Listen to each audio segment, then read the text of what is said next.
PS-tunnusluvussa yhtiön markkina-arvo jaetaan sen liikevaihdolla. Tunnusluku sopii käytettäväksi erityisesti tilanteissa, joissa yritysten tulokset poikkeavat syystä tai toisesta huomattavasti normaalista.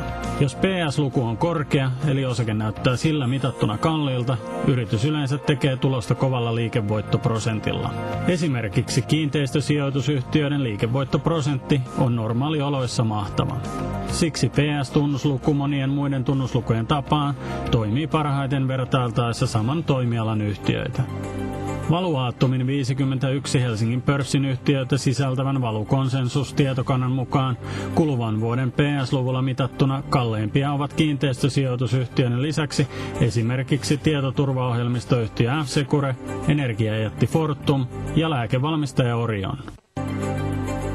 ROI tarkoittaa sijoitetun pääoman tuottoprosenttia. Valuaattomin ennusteissa ROI lasketaan vähentämällä voitosta ennen veroja, korko ja muut rahoituskulut ja jakamalla näin saatu voitto oman pääoman ja korollisten velkojen yhteismäärällä. Oma pääoma ja korolliset velat lasketaan ennustevuoden ja sitä edeltävän vuoden keskiarvona. Valuaattomin Valukonsensus-tietokannan 50 suomalaisyhtiöstä parasta tuottoa sijoitetulle pääomalle antaa lääkeyhtiö Orion. 10 parhaan listalle mahtuu myös sen itsestään ulos pullauttama Oriola KD, 3 konepajaa ja 2 teleoperaattoria. Useat kärkiyhtiöt ovat samoja kuin oman pääoman tuotolla mitattuna. Kärkikymmeniköstä 8 yhtiötä on top 10 myös ROE-mittarilla. Oman pääoman tuotolla tietokannan parhaalle yhtiölle F-Securelle ei syystä tai toisesta ole laskettu ROI-ennustetta.